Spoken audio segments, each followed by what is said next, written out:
இன்றைக்கி நம்ம உருளைக்கிழங்குல ஒரு 65 மசாலா செய்யலாம்.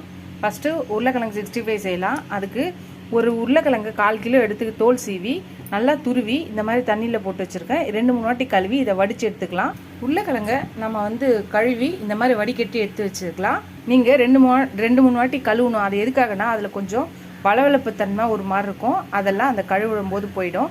இப்போ இதை ஒரு பவுலில் போட்டுக்கலாம். கொஞ்சம் இஞ்சி பூண்டு விழுது போட்டுக்கலாம். நான் நசுக்கி போட்டுக்கிறேன். கொஞ்சம் 1/2 ஸ்பூன் மிளகுத்தூள் போட்டுக்கலாம். Red chilli powder, Kashmiri red chilli powder போட்டிருக்கேன். ஒரு 2 ஸ்பூனு பொடியாக நறுக்கின கருவேப்பிலை போட்டுக்கலாம். மைதா மாவு ஒரு 4 டேபிள் ஸ்பூன் போட்டுக்கலாம்.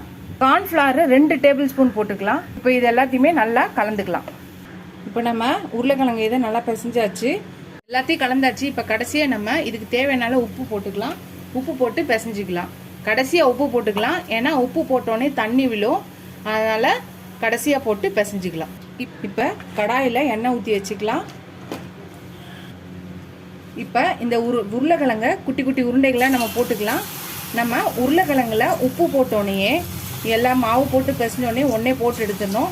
இப்போ கலந்தாச்சு, உப்பு போட்டு கடாயில் எண்ணெய் வச்சாச்சு. இப்போ சின்ன சின்ன உருண்டைகளாக நம்ம போட்டு பொரித்து வேக வச்சு எடுத்துக்கலாம்.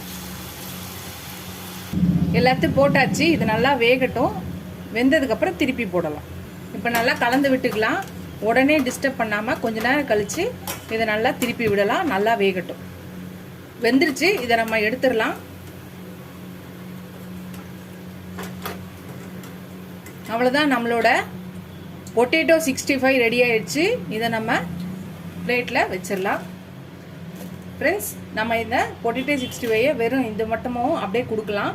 பட் ஆனால் இப்போ நம்ம ஒரு கிரேவி மாதிரி ட்ரை கிரேவி ஒன்று செஞ்சு அப்புறம் இதை கோபி மஞ்சூரியன் மாதிரி இதை செய்யலாம். பொட்டேட்டோ மஞ்சூரியன் மாதிரி. அதுக்கு ஒரு கிரேவி செய்ய போகிறோம். அதுக்கு ஒரு 1/4 கப்பு தயிர் எடுத்து அதை நல்லா அடித்து வச்சுக்கலாம். தயிரை நல்லா திக்காக இந்த கட்டிகள் இல்லாமல் கரைச்சிக்கலாம். இப்போ இதில் ஒரு ஸ்பூன் காஷ்மீரி சில்லி பவுடர் போடுறேன். ஒரு 1/4 ஸ்பூன் மஞ்சத்தூள் போடுறேன். இதுக்கு தேவையான உப்பு போடுறேன். அப்புறம் பார்த்தீங்கன்னா ஒரு ஸ்பூன் பெப்பர் பவுடர் போடுறேன், மிளகுத்தூள். அப்புறம் ஒரு 2 டேபிள் ஸ்பூன் கார்ன்ஃப்ளவர் மாவு போடுறேன். இப்போ இது எல்லாத்தையும் நல்லா மிக்ஸ் பண்ணிக்கலாம். இதை நல்லா மிக்ஸ் பண்ணியாச்சு. இப்போ ஒரு பேன் எடுத்துக்கலாம். அதில் ஒரு 2 டேபிள் ஸ்பூன் எண்ணெய் ஊற்றிக்கலாம். இப்போ பொடியாக நறுக்குன வெங்காயம் கொஞ்சம் போட்டுக்கலாம். விதை நீக்கப்பட்ட காஞ்ச மிளகாய் 2 போட்டுக்கலாம். பச்சை மிளகாய் கீரி ஒரு 2 போட்டுக்கலாம். இதை நல்லா கொஞ்சம் மிக்ஸ் பண்ணிக்கலாம். பொடியாக நறுக்கின பூண்டு பற்கள் ஒரு 5லேருந்து 6 பல் நல்ல பொடியாக நறுக்கி அதையும் போட்டுக்கலாம். அதையும் சேர்த்து நல்லா வதக்கிக்கலாம். கொஞ்சமாக சால்ட்டு போட்டுக்கலாம் இந்த வெங்காயத்துக்கு மட்டும். இப்போ வதக்கிக்கலாம். கொஞ்சம் கருவேப்பிலை இலைகளை போட்டுக்கலாம். இதையும் சேர்த்து கொஞ்சம் வதக்கிக்கலாம். இப்போ வதங்கிடுச்சு. இப்போ நம்ம கலந்து வச்ச தயிரை இதில் ஊற்றிக்கலாம். இப்போ நல்லா கலந்துக்கலாம். இந்த கிரேவி கொஞ்சம் நல்லா திக்காக வரட்டும். அந்த டைமில் நம்ம ஃப்ரை பண்ணி வச்ச பொட்டேட்டோ 65 இதில் போட்டுக்கலாம். ஒரே ஒரு நிமிஷம் வந்துருச்சு, திக்காயிடுச்சு. தயிர் போட்டோன்னா ரொம்ப கொதிக்க விடக்கூடாது. ஸோ இப்போ நம்ம ஃப்ரை பண்ணி வச்சுருந்த பொட்டேட்டோ ஃப்ரையை இதில் போட்டுடலாம். இதையும் போட்டு மிக்ஸ் பண்ணிக்கலாம். ஒரே ஒரு நிமிஷம் இருக்கட்டும். அவ்வளோதான். இப்போ நம்ம மேலே புதினா கொத்தமல்லி போட்டு அடுப்பை நிறுத்திட்டு இறக்க வேண்டியதான். நம்மளோட மசாலா பொட்டேட்டோ 65 ரெடி ஆயிடுச்சு. இதை பார்த்தீங்கன்னா ரோட் ஸ்டைல். ஃப்ரெண்ட்ஸ், நம்ம ரோட்டு கடையில் விற்கிற காளான் பானிபூரி மசாலா அதையே இது அடித்து தூக்கிடும். சூப்பர் டேஸ்ட்டாக இருக்கும், டிஃப்ரெண்ட்டாக இருக்கும்.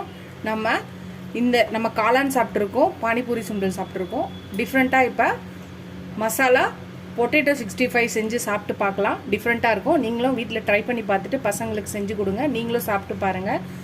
யார் நம்ம எதை செஞ்சாலும் நம்மளுக்கு குறை சொல்லிக்கிட்டே இருப்பாங்க. அவங்களுக்கு நீங்கள் இதை செஞ்சு இது என்னன்னே தெரியாத நீங்கள் டிஃப்ரெண்ட்டாக செஞ்சு கொடுங்க. இந்த மாதிரி நீங்கள் செஞ்சு கொடுத்தீங்கன்னா அவங்களுக்கு ரொம்ப பிடிக்கும். நீங்கள் செஞ்சு கொடுத்துட்டு ட்ரை பண்ணி பார்த்துட்டு எப்படி இருக்குன்னு சொல்லுங்கள். இதோட இந்த வீடியோ அடுத்த வீடியோவில் நம்மளோட பொட்டேட்டோ 65 மசாலா சூப்பராகிடுச்சு. ட்ரை பண்ணி பார்த்துட்டு எப்படி இருக்குன்னு சொல்லுங்கள் ஃப்ரெண்ட்ஸ். பாய்.